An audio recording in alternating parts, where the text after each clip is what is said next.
그동안에는 정신분석에 대한 강의였다면 이번에는 이제 용심리학적인 강의로 할 건데, 에스더서를 특별히 하게 되는 이유는 제가 지난 봄에 그 공격성에 대한 강의를 많이 들었어요. 공격성. 근데 그 강의를 듣는 동안에 되게 좀 힘이 든 거예요. 왜 이렇게 힘이 들지? 그런데 이제 그 힘이 들고 좀 뭔가 이렇게 되게 다가오고 있는 느낌은 있는데 뭔지는 모르겠고, 그래서 내가 이게 억압된 충동이 있나? 뭐 이거 관심을 갖고 이제 에너지를 투자하고 있는데, 이제 그럴 때 어느 분을 만나기도 하고, 막 길에서 어느 부부를 만나는데, 내가 이 용서라는 작업이 다 안 됐나? 뭐 이렇게 많이 뭔가가 자꾸 이렇게 뭐 바위에 파도가 펑펑 치듯이 이렇게 그랬었어요. 그럴 때 이제 이게 뭔가 말씀으로 위로를 받고자 이렇게 읽은 성경책이 이제 에스더서인 거예요. 근데 에스더서가 그러면 용심리학적으로 어떨까 하고 이제 이렇게 그런 시선으로 보니까 너무나도 놀라운 지혜가 있는 거예요. 그래서 그게 고맙고 또 여러분과 함께 나누면 이게 기쁨이 더 배가 되겠다 해서 이제 이 강의를 시작하는데, 이제 이 공격성이라고 하는 이것은 우리 그리스도인들에게는 너무나도 중요한 것 같아요. 이걸 어떻게 다루어야 되느냐. 거기에 다 고민하고 있지 않나? 저만이 아니라 모두.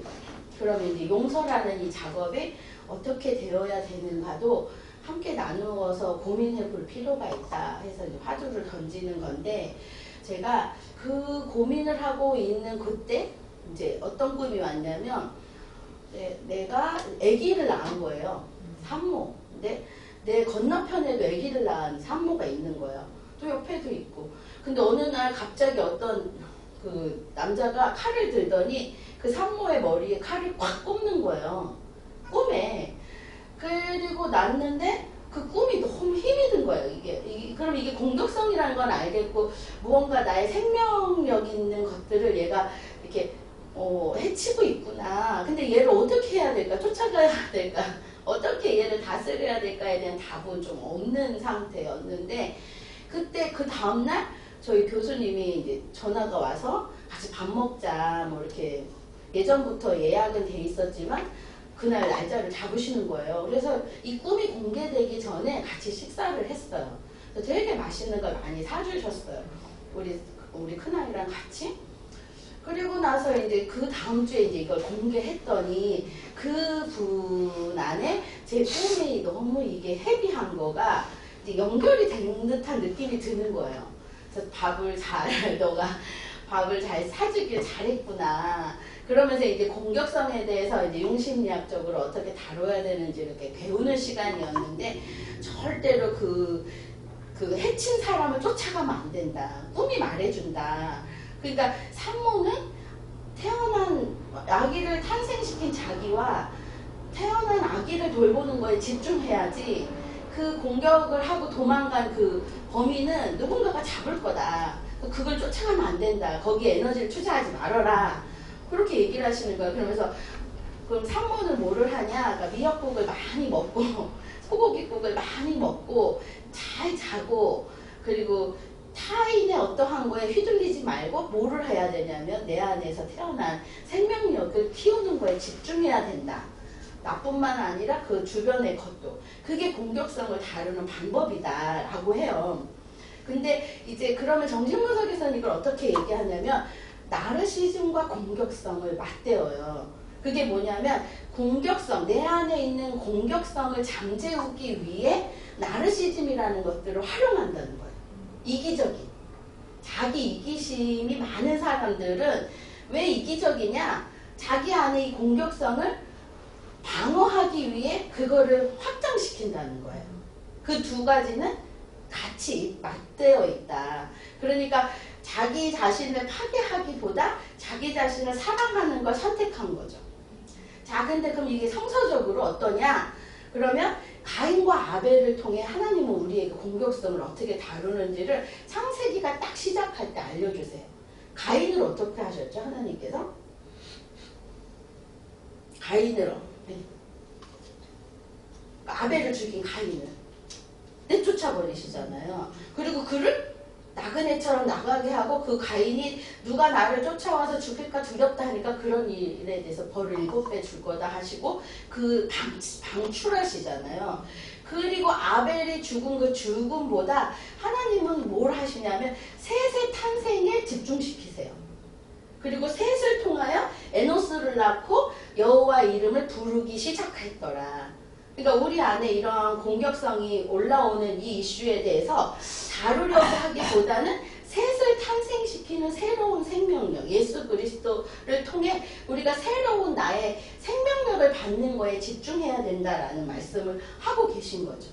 그러면 내가 이제 이 에스더를 통해 어떻게 이 공격성을 위로받고 거기서 지혜를 얻어갔는지를 이제 우리가 같이 한번 나눠볼게요. 에스더라고 하는 이 말의 뜻에는 별이라고 하는 이 말에는 운명이라고 하는 뜻이 담겨 있대요. 이게 별이라고 하는 말에는. 그런데 이 에스더라고 하는 말 자체가 숨겨진 별이라는 뜻을 갖고 있는 거예요. 페르시아어로 말하면. 그래서 에스더서 전체에는 하나님이라는 워딩이 없어요. 그런데 그 안에 하나님의 나라가 어떻게 펼쳐져 가는지가 드러나 있죠. 그래서 더 아름다운 이야기인 거죠. 하나님의 섭리가 우리 안에 하나님 천국 지역 한다고 우리 마음에 하나님의 나라가 건설되는 게 아니잖아요. 하나님이 우리의 인생 가운데 하나님의 이름이라는 존재 어딘이 없더라도 우리 인생을 통해 하나님은 펼쳐져 나가고 계신 것처럼 에스더라고 하는 이 말씀 안에는 하나님이란 워딩이 있지 않지만 하나님의 나라가 어떻게 펼쳐지고 조성되어 가는지가 드러나 있죠. 그래서 이 이스라엘 땅이 아니라 페르시아 제국이라는 거 안에도 되게 큰 의미가 있어요. 그러니까 우리가 하나님의 나라가 우리 전체가 하나님의 나라가 돼야 되지만 정복되지 않는 우리의 하나님의 나라도 있는 거예요. 가나안은 계속 끝없는 정복을 해 나가야 되잖아요. 이스라엘 백성이. 그러나 다 정복되지 않고 사는 것처럼 우리의 정서 안에, 성품 안에, 인생 안에 하나님의 오심이 있지만 완전히 다 다스려지지 않는 영역이 있다. 나의 그럼 하나님의 나라가 아직 완성되지 않는 영역이 저는 공격성이다. 나의 이 공격성과 나르시즘에 대해서 하나님은 이제 일하기 시작하셨다라고 생각하니까 그것이 하나님이 어떻게 이거를 다루실까에 대한 기대함으로 이제 쫓아가게 되는 거죠. 이 에스더를 통하여. 그런 것처럼 여러분 안에도 있을 거예요. 저처럼 공격성일 수도 있고 사랑받고 싶은 의존성일 수도 있고 또 어떻게 보면 주체성일 수도 있고 사람마다 달라요. 어떤 분들은 어떤 정신적인 어떠한 정신 세계에 집중일 수도 있고 다 달라요. 그러나 우리 안에 어떠한 영역이 하나님의 나라로 되기 위해 우리는 하나님의 방법이 우리 삶 안에 드러나게 하시는 그 성령의 이끄심을 따라가야 된다라는 거죠. 그래서 이 에스더서는 외적 종교에서 내적 신앙으로 이동하는 과정을 은유적으로 잘 담아내고 있다. 그래서 하나님의 통치가 되어지는 여정을 우리는 목도할 수 있어요. 자, 그런데 여기에는 누가 나오냐면 왕이 나오고 에스더가 나오고 모르드게가 나오고 하만이 나오고 그 중요한 축에는. 그런데 우리가 이제 자아가 탄생이 돼서 우리의 자아가 통합되고 그 다음에 통합된 우리 안에 그 새로운 정서가 발현되고 그 다음에 이제 지혜로운 걸 따라서 그림자들이 드러나고 그림자들이 수용이 될 때 정체성이라는 게 내가 생기는 거거든요. 자아 정체성. 자아가 만들어. 그동안의 정신분석에서는 정신 분열된 사람들 이야기를 했다면 이 얘기는 정신이 통합되어서 셀프와 만나는 여정을 말해요. 정신이라고 하는 내가 주체성이 만들어지는 여정과 또 그것을 통해 셀프의 통치를 받는 여정이 이제 앞으로 여기에 에스더서에는 나오거든요. 그래서 이제 내면의 중심을 따라 자아가 그림자를 수용하고 셀프와 하나 되는 거. 그러니까 신의 소리가 들리는 나. 그러니까 에고는 나라면 주체성이라면 셀프는 신성인 거죠. 신성과 내가 연결될 때 또 연결되지 못할 때 일어나는 일에 대해서 이야기를 하고 있다라는 거죠. 자아의 주된 특징은 개성을 염두해 두어야 된다. 모든 자아는 독특하게 대략적인 묘사와 일반적인 특징이 개인적 특징을 왜곡한다. 이 말은 뭐냐면 우리의 자아는 획일적이지 않다는 거예요. 김소연 권사님, 수연 집사님, 장로님 다 우리 여기 모두가 어디에 나오는 그대로 되는 게 아니라는 거예요. 복제품이 아니라는 거예요. 그러니까 다 각자가 다르고 자아의 상태도 다르고 그 강도도 다르고 사이즈도 다르고 뭐 만들어지는 과정도 다른 거예요. 그러니까 도자기 하나가 만들어질 때 공장에서 찍어내는 게 아니라 우리는 하나님이 만드신 그 걸작품이기 때문에 다 각양각색의 특색이 있다는 거예요. 그것이 획일화되기 시작할 때 일어나는 어려움들이 있다라는 거죠. 그러나 원리, 자아가 만들어지는 원리는 같다. 자, 에스더에 담겨진 우연의 의미. 여기에서는 필연적인 것 같지 않은 우연들이 계속 겹치면서 필연이 만들어지거든요. 근데 그걸 융의 심리학에서는 동시성이라고 하는 거예요. 그러면 여기에 일어나는 왕이 겪었던 우연, 에스더가 겪었던 우연, 모르드게가 겪었던 우연들 안에는 하나님의 그 통치하시는 시선 안에서는 의미 있는 연결의 지점들이 있었다라는 이야기인 거죠. 그러니까 오늘 우리가 장로님도 이따가 누군가를 뵙는다 하고 권사님도 이제 누군가를 할 거 아니에요. 그 만남 안에는 우연인 거를 가장한 필연들이 있다. 그러니까 내가 이 사람과 만나죠. 이 사람과 이야기가 돼. 그럼 뭘까가 아니라 그 안에 하나님이 일하고자 하는 뜻이 있다라는 거죠. 누군가가 나를 좋아해. 내가 누군가가 싫어. 그런 거 안에도 다 우연을 가장한 필연들이 숨어져 있다. 그거를 알아차리는 게 뭔지가 중요하다.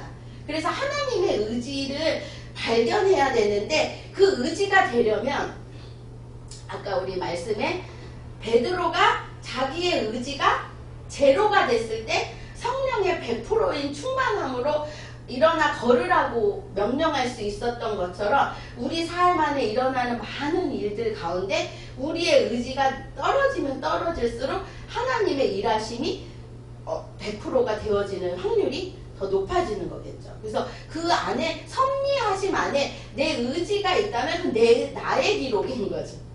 우리가 하나님의 이름을 말해 같이. 근데 거기에 내 의지가 있다면 그건 하나님의 일이 아닌 내 일인 거예요. 내 일. 근데 우리의 의지를 내려놓고 진행이 되면 그건 하나님의 일이 된다. 예수 그리스도의 이름으로 그 얘기를 하고 있고, 자, 하나님이 숨어져 있지만 그 강력했던 하나님의 통치하심이 페르시아라고 하는 그 나라 안에 하나님의 사람들, 영적인 사람들이 하나님의 나라의 통치하심이 되어져 가는 여정이 되게 뭐라 해야 되나 자세하게 기록된 게 에스더서라는 거죠. 그래서 미지의 것들이 읽어지는 것. 그래서 우리가 우리의 삶의 전체를 이 하나님의 시선으로 조명할 수 있는 거는 되게 놀랍고 아름다운 일이에요. 내 삶이 하나님의 조명 아래 지금 펼쳐지고 있다라고 보는 순간 오늘 우리가 겪는 사업의 어떤 곤란함이든 자녀와의 직장에서의 어떤 어려움들이 하나님의 시선으로 하나님의 역사하심 아래 있다라고 보여지는 순간, 또 저 같은 경우는 나의 이 공격성에 내가 공격을 안 하는 거야, 못 하는 거야, 하기 싫은 거야, 뭐야 이런 거에 내가 이렇게 이것을 하나님의 시선으로 보기 시작하는 순간 하나님의 그 놀라우신 시선 아래 해석되기 시작하는 은혜가 있다라는 거죠. 그래서 제가 고민을 엄청 했어요. 못하는 걸까? 난 잘했거든요. 난 공격성 잘했거든. 저는 싫은 소리에 예스노를 잘하는데 왜 나는 이 공격성을 이 교회 공동체 안에서는 발휘하지 못하는 걸까? 안 하는 걸까? 은혜로 덮는 걸까? 많은 공격했는데 하나 알아차린 게 있어요. 내가 공격성이 올라오는 4, 5세 때 우리 오빠가 엄청 크게 다쳤거든요. 다리가 뒤어서 큰 수술을 3년 동안 받았어요. 그러니까 내 리비도가 올라오는 이때 왜 상을 입었겠구나가 하나 기억이 올라오더라고. 그래서 나는 내 주장을 하는 것보다 그 가족들 전체 위기 앞에 그냥 타자의 입장을 좀 수용하는 거에 내가 익숙하겠구나. 그게 하나 알아차려지고, 또 11, 12세 때가 이제 또 리비도가 움직이는 요때 제 동생이 죽으면서 이게 내가 뭔가 내 주장을 하면 더 혼란스러워지니까 견뎌내는 거에 내가 익숙하겠구나. 그러니까 제가 그것을 목회를 하거나 뭐 이럴 때 자녀를 양육하거나 할 때 견디는 힘으로 이걸 활용한 거는 있더라고요. 내가 말하지 못하는 건 아닌데 내가 견디는 힘이 좋구나. 그거에 대해서는 이해가 됐어요. 그렇지만 그러면 이게 치유가 됐느냐는 또 다른 얘기인 거예요. 치유가 되지 않은 채 억압된 게 편한 채로 가면 언제 내가 이 공격성을 원하지 않을 때 얘가 무의식적으로 나의 중요한 생명적인 아까 꿈처럼 탄생이 될 때 활용될 수도 있는 거죠. 얘가 가인처럼 내쫓겨야 되는데 내쫓겼냐? 또 이거는 돌아봐야 되는 거라는 거를 좀 알아차렸죠. 그래서 깊이 인식하고 가야 되는 거죠. 그냥 궁금해 봐야 되는 거야. 내가 왜 갑자기 아이의 어떠한 자극에 화가 나는지도 궁금해 봐야 되고, 나는 왜 그때 그렇게 표현하는지도 궁금해 봐야 되고, 나는 왜 그때 이러고 있는지도 궁금해 봐야기 시작해야 되는 거죠. 그게 제가 이제 공격성을 다루는 이제 뭐 에너지를 계속 투자해야 된다. 그래야 얘가 이제 형체를 드러내거든요. 자, 그런 거. 자, 그래서 이제 에스더서 1장. 자, 뭐죠? 함께 읽어볼까요? 이 일은 아하수의 왕 때에 된 것이니 아하수에는 이룰로 우스에서 127도를 치리하는 왕이다. 네, 왕은 127도를 치리하는 왕인 거예요. 우리의 에고라고 하는 나의 왕됨, 나의 자아의식은 내가 권위를 가지고 127도 전체를 다스릴 수 있는 힘을 가졌다는 거예요. 자, 여러분 그런 힘을 가진 것 같나요? 내 인생의 나의 모든 것들을 내 주관대로 되나요? 이게 되는 사람이 흔치 않아요. 누가 돼? 나는 내가 왕인데 내 뒤에 어느 왕이 있어. 돌아가지 않은 아버지가 있거나 엄마가 있거나 할머니가 있으면 석정이 될 확률이 높은 거예요. 그래서 정신적으로 문제가 생기거든. 왕이 127도를 내가 다스릴 수 있는 것도 엄청 건강한 에고 상태인 거예요. 주체성을 갖고, 제가 상담하면서 제일 어려운 게 30살, 40살 정도 되는데 선생님 자꾸 저한테 그래서 네 마음이 어떠냐 물어보지 마세요 이러시는 분들이 많아요. 가르쳐 주세요. 그냥 이혼하라는 말이에요, 하지 말라는 말이에요, 이렇게 자꾸 물어봐. 아니 그러니까 본인의 마음, 그런 마음을 갖고 있는 본인의 마음을 셀프가 어떻게 느끼는지를 이렇게 분리해서 볼 줄 알아야 되는데 그게 안 되니까 하라는 말이에요. 모르죠 나야. 그쵸? 모르잖아요. 그게 있지 않다는 거예요. 왕이 127도를 다스릴 줄 모르는 왕도 엄청 많아요. 그리고 그런 권위를 부여받지 못한 왕도 엄청 많아요. 그러니까 내가 이거를 가지고 있는 것도 엄청 대단한 성장을 한 거죠. 잘 자라난 거예요. 그래서 내가 그런 권리가 있다라고 생각하는 것. 그러나 그 127도 안에 왕이 그 조직들 안에 어떠한 일이 일어나는지를 다 파악한 왕이 있을까요? 없을까요? 보고체계가 잘 안 되면 몰라. 무슨 일이 일어나고 어디서 누군가가 우리나라에 쳐들어왔는지도 모르는 채 지나갈 확률도 많다는 거예요. 그런데 그 모든 걸 아는 사람은 누구라는 거예요? 셀프라는 거예요. 셀프는 아는데 자아는 의도를 모르는 채 그냥 왕이라는 그 권위를 갖고 살아간다라는 거예요. 우리 하나님도 우리에게 말하시는 셀프의 의도, 하나님의 의도가 있지만 우리는 그냥 오늘 내가 뭔가 결정한 것처럼 알고 살아갈 뿐이라는 거죠. 자, 그래서 이 자아, 에고의 하나하나에 셀프는 뭘 하기 시작하냐면 그 에고가 원하는 나라가 되기 위해 본인들이 원하는 거기에 조직하기 시작하는 거예요. 그 의도대로 이게 실행이 되도록.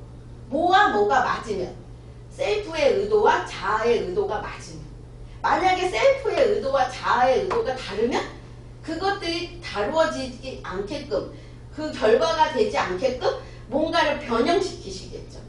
그게 우리가 말하는 고난이라는 거예요. 자, 그 다음에 2절 읽어볼까요?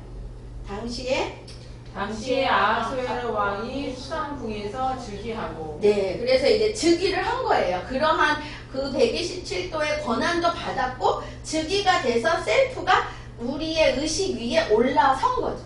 그래서 권세를 갖기 시작한 거죠. 그래서 내가 의도한 대로 내가 다스려지는 거예요. 그런데 여기에 시어머니, 시아버지, 친정어머니, 친정어버지의 의도대로가 아니라 남편, 자식의 의도가 아니라 내가 의도한 그 모든 것들이 결정권들이 막 일사불란하게 움직이는 힘을 내가 가졌다라고 내가 알아차리는 거라는 거예요. 그것이 정신세계가 만들어지는 자아 주체성이다. 그러니까 에스더의 1장 1절은 주체성을 가진 이제 왕이 어떻게 하나님의 셀프와 만나러 가는 여정이 있느냐라는 이야기가 지금 되어져 가고 있다. 그래서 이 주체성을 갖는 이 힘도 그동안에 정신분석적인 얘기를 했지만 그 주체성을 잃어버린 사람들의 엄청난 이야기가 우리가 했었죠. 그런데 우리는 주체성을 갖고 있다는 걸 전제로 이야기가 지금 되고 있는 거예요. 자, 그랬는데 그 후에 1장 3절에 보면 모든 방백과 신복들을 위해 잔치를 베푸는 왕의 모습이 있어요. 자, 왕 안에는 자기가 이런 주체성을 갖고 있는 힘이 없다는 걸 누가 제일 잘 알까요? 본인이 잘 알죠. 내가 이런 주체성도 없고 이런 힘들도 없고 127도에 무슨 일이 일어나고 있는지도 모르는 불안에 시달리고 있으니까 거기에 있는 방백들을 다 모아서 자기가 그것을 할 수 있게 하려는 의식적 팽창이 일어나고 있는 거예요. 그래서 그 사람들로 하여금 원하는 것들을 듣겠죠. 이 사람들이 와서 뭘 하겠어요? 이 방백들이 와서 자신의 욕구들을 계속 이야기할 거예요. 여러분들의 주체성도 계속 자신의 욕구와 욕망이 계속 올라오는 걸 들을 거예요. 원한다, 하고 싶다, 이렇게 할까 저렇게 할까 온갖 밤새 잠 못 자는 게 이거 아니에요? 근데 그 이야기에 뭐를 하면 되냐면 이야기를 듣지 말라는 건 아닌데 그러다가 아까 말한 것처럼 자기의 개성을 잃어버리면 집단과 동일시가 되면 자기의 개성을 잃어버린 사람들이 뭘 뺏기는 거예요? 주체성을 뺏기는 거죠. 그러니까 남들이 이렇게 산대 그러니까 유행 쫓아가다 보면 뭘 잃어버리는 거예요? 자기만의 개성을. 이 시대는 이렇게 한대. 그러면 요즘 이거 산대. 이거 먹는데 뭐 이런 방백들의 이야기에 계속 쫓아가다 보면 자기의 주체성을 잃어버리는 왕이 돼요. 그러면 그 주체성을 잃어버린 거에 대해서 방백들은 좋아하겠죠. 우리랑 비슷해. 왕도 우리랑 똑같아. 뭐 이러지만 왕은 자기 안에 잃어버린 것들이 뭐라는 걸 왕권을 잃어버리고 있구나 라는 것들을 알겠죠. 그래서 왕은 더 왕되게 하고 싶어서 뭐를 해요? 자기가 권세가 있다는 걸 보여주기 위한 어떤 행동을 하겠죠. 왕이 권세가 있다는 걸 어떤 걸 통해 말할 수 있을까요? 내가 왕이야. 그럼 내가 권세가 있어. 자기가 하고 싶어 잘난 척을 하겠죠. 그래서 왕이 잘난 척을 하는데 180일 동안의 잔치를 베풀어요. 그래서 왕이 나는 너희들이랑 같지 않아. 난 이 정도야 하는 것들을 보이죠. 그걸 팽창이라고 그래요. 자아가. 그래서 자아가 아이들이 자신감이 없을 때 의외로 과격한 행동들을 하고 되게 하지 말아야 되는 것들을 사고 뭔가 먹고 또 누리고 막 허세를 부려요. 이게 자아가 약간 작아졌을 때 하는 일들이 일어난 거죠. 그래서 과도한 자기 과시가 일어나기 시작한다. 이 왕도 그랬다. 그런데 이거를 지금 그러면서도 이 사람은 이 과도한 자기 과대가 일어날 때 방어하고 싶잖아요. 그러니까 뭘 쓸까요? 이렇게 막 허례허식에 막 뭔가가 돼. 그럴 때 자기를 방어하기 위해 하는 행동들이 있어요. 인간들이. 뭐가 있을까요? 도덕성이 있는 모럴 디펜스를 한다라고. 그래서 이 자기 과대가 팽창되는 게 너무 불안하고 위험할 때 사람들은 율법을 강조해요. 그리고 법을 강조하고, 그리고 교회 다니는 분들은 성경 공부를 강조해요. 그래서 이 성경 공부, 내가 뭔가 팽창되고 뭔가 막 확장되고 내가 나를 잃어가는 것 같아. 그래서 뭔가를 확충하고 싶을 때 그러다가 이제 신천지에도 빠지고 JMS도 빠지고 통일교회도 빠지고 그러면서 성경 공부가 원하는 그리스도는 못 얻은 채 자기의 그 도덕적 그 어떠한 방어막인 종교라고 하는 것에 그냥 목숨 거는 거예요. 그러니까 11조 잘하면 나는 죄사함을 받았다. 그리고 나 성경 공부까지 하니까 나는 의롭다. 뭐 이렇게 하면서 이쪽으로 가게 되는 거죠. 뭐를 감추려는 거예요? 자기 팽창. 자기가 팽창돼서 위험할까봐 그거를 가두리를 치는 거예요. 지금 그러한 일들이 일어나서 도덕적 갑옷을. 그래서 너무 성경 경건 뭐 이러는 거에 절대로 속으시면 안 돼요. 성경 공부가 경건하지 않습니다. 성경 공부 이퀄 경건은 아니에요. 그 안에 그리스도가 계시냐 안 계시냐. 우리가 떡을 떼고 먹고 마심이 경건은 아니에요. 그 안에 그리스도가 계시냐 계시지 않느냐의 차이인 거죠. 자, 그 다음에 왕이 또 뭐를 하죠? 1장 6절에 보면 화려한 장식. 그러니까 그 사람들과 나는 동일하지 않게 하기 위해 화려한 장식을 하는 거예요. 그러니까 스펙이죠, 이게. 너희들은 가질 수 없는 많은 스펙으로 내가 이걸 가지고 있어. 그러니까 나는 왕이야. 너희는 방백이고. 이것들을 강조한다라는 거예요. 그래서 화려한 페르소나들로 계속 왕이 가지고 있죠. 그럼 두 가지가 왔다 갔다 하는 왕도 있겠죠. 180일의 잔치와 또 화려한 이것들이 왔다 갔다 하면서 누구에 대한 것들을 올려요? 내가 왕이다. 너희들이 아니라 내가 왕이다. 그건 어디에서 온다는 거예요? 나의 주체성의 부족을 감추기 위해 왕이 온갖 방변을 한다는 거예요. 그래서 끝없는 무가치함과 싸우는 거예요. 왕의 무가치함, 그 단종의 그 어린 시절 보면 그렇잖아요. 양쪽에서 그러면서 자기가 호랑이를 향하여 화살을 들이댈 때 누구를 구하려고, 백성을 구하려고 할 때 왕권을 얘가 가진 것들을 그 왕이 알아차리거든요. 때는 늦었죠. 그런 것처럼 이 화려한 장식에 있지도 않고 180일의 잔치에 있지도 않다라는 거예요. 그러한 일들이 있죠. 그리고 왕이 뭐를 해요? 자유롭게 먹고 마시라 하지만 이 안에 자유가 있을까요? 만약에 막 자유롭게 먹고 마셔 방백들이 막 난리쳐. 그러면 언제 죽을지 모르는 거예요. 그렇죠. 그러니까 자유라고 하는 거는 뭐에 보장된 그 눈밖에 나지 않는 가이드라인이 있는 거예요. 그래서 우리의 주체성 안에 셀프의 통치가 되지 않는 이 자아의 에고는 이 정도로 빈약한 일들이 있다라는 거예요. 그래서 우리는 이제 누구를 만나러 가야 되는 거예요. 이 페르시아 이 왕이 셀프 하나님과 만나러 가는 이 여정 가운데 지금 일어난 일들이 다 내려놔줘야 되는 부분이 있다라는 거죠. 자, 그래서 이렇게 팽창되고 거대해지니까 이 사람이 제일 먼저 무시한 게 뭐죠? 예, 와스디라고 하는 이 여왕에게 너가 나가서 이제 나의 왕됨을 경배해라 뭐 이런 태도가 있어요. 그러니까 이제 벨이 꼴리니까 이 사람이 안 나와. 그래가지고 그러면서 이 사람이 이제 폐위가 돼요. 이거는 뭐를 말하냐면 우리가 이제 이런 주체성이 없고 팽창된 자아를 갖잖아요. 페르소나 그 보석을 휘두른 나에게 집중하면 나의 감정을 무시한다는 거예요. 이 감정을 무시하는 이 태도가 뭐를 갖고 오냐면 정신분열 하는데 뭐가 분열된 거냐? 사고와 감정이 분열된 거예요. 정신분열이.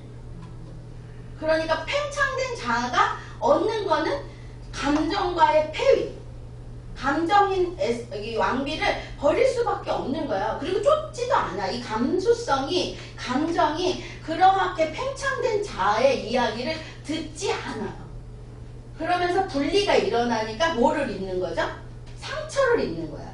에고가. 에고가 상처를 입으니까 험악해지겠죠. 폭군이 되겠죠. 그러면서 일어나는 많은 일들이 있다. 그래서 자아의 팽창이 되면 뭐가 된다고요? 불안정한 자기애가 생기는 거야. 내가 이제 나의 잘못을 보는 게 아니라 외부 그 대상이 나에게 상처 줬다 이러겠죠. 만성적 공허감, 무기력, 과도한 질투, 분열적 사고, 자기 조절이 안 돼요. 에고는 자기 조절의 기능이 가장 중요한데 이제 그것조차 되지 않는 것. 그래서 사고가 분리가 되잖아요. 감정과. 그러면 한쪽은 지성화가 일어나요. 모든 것을 사고 중심으로. 감정은 나쁘다라고 이렇게 가겠죠. 그러니까 상담에 오면 뭘 일으키는 거냐면 감정을 일으키는 거예요. 감정의 감수성을 일으키는 것들을 통해 사고와 감정이 만나도록 하는 게 상담이 원하는 목표라는 거죠. 그러니까 주체의식이 생기려면 뭐와 뭐가 균형 있게 통찰이 돼야 된다는 거죠. 사고와 감정이 잘 통찰이 돼야 되는데 그게 잃어버리면 이 에고는 분열적 사고를 한다. 그 중에 하나가 지성화로 나타나고 하나는 감정의 팽창. 그거는 많이 보죠. 이렇게 지금 막 길거리에서 사람 죽이고 뭐하고 뒤집어 엎고 뭐 어느 공동체든 난리치게 하는 게 이 감정의 팽창인 거죠. 그래서 강한 분노와 매혹적인 어떤 것들을 일으켜요. 그래서 이거는 휘몰아치니까 그냥 뭐 태풍과도 같아서 그냥 건질 게 아무것도 없죠. 사고는 자기 존재는 남더라고. 이렇게 자기 어떠한 멈춰서 그렇지 있는데 이 감정의 팽창은 자기 신체도 많이 망가뜨려요. 팽창된 것들이. 그래서 압도되죠. 그래서 이 재해석과 통찰의 의미화가 불가능하고 이 감정이 태풍이 지나가야 그 다음에 이제 복원이 되는 것처럼. 그래서 감정과 사고가 통합된 자아의식을 갖는 게 제일 중요하다라는 거야. 주체성을 갖는다면. 그래서 그런 건강한 상태로 우리는 가야 된다. 자, 그래서 바른 의식의 중심이 세워지는 게 중요하다. 그래야 우리가 신성한 하나님을 맞이할 수 있는 여정을 시작하는 거다. 그런데 그러려면 뭐가 돼야 되냐므로 자 한번 읽어볼까요? 그러므로 그 다음에 자신의 균형 있는 거기 읽어볼까요? 자신의 균형 있는 사고와 감정을 개선되고 찾게 하신다. 네. 그 다음에 창조적 신성한 자기 마음을 찾게 하신다. 네. 그 다음에 사회자 페르소나를 벗은 존귀한 자신을 찾게 하신다. 네. 통제에서 벗어난 참 자유로운 영성으로 충만한 자신을 찾게 하신다. 네. 그래서 자기담. 하나님이 원래 나를 창조하신 그 창조와 그 다음에 그 신성과 페르소나에 압도되지 않는 자기. 내가 만약에 사장이 아니라도 내가 장로가 아니라도 내가 엄마가 아니라도 존재할 수 있는 나는 있는가. 그 주체성을 내가 잃고 무언가에 몰입하고 있지는 않는가. 그거를 찾게 하는 게 하나님이 오늘 만약에 우리가 이러한 어려움을 겪는다면 그것을 찾게 하시기 위한 고난의 여정으로 우리를 몰고 가고 계시는 신성한 하나님의 의도가 있으시다 라는 거죠. 그래서 이런 통제에서 벗어나 영으로 충만. 베드로도 이 여정을 지나갔어요. 예수님과 동행하며 이 여정을 따라 베드로다운 제자도의 삶을 하나님이 끝까지 이끌어내셨죠. 12제자가 하나로 획일화되지 않았어요. 그래서 얻은 그 영적으로 충만함이 오늘 설교에서 말하면 미문에 있는 안전뱅이를 일으키는 그 사건으로 엄청난 성령의 능력이 어디까지가 있는지, 그 자아가, 에고가 셀프에 복종될 때 어떠한 일들이 일어나는지를 우리로 하여금 듣게 하신 거죠. 여러분의 삶 안에 이러한 주체성을 갖는 오늘이 되게 하시기를 또한 함께 기도하겠습니다.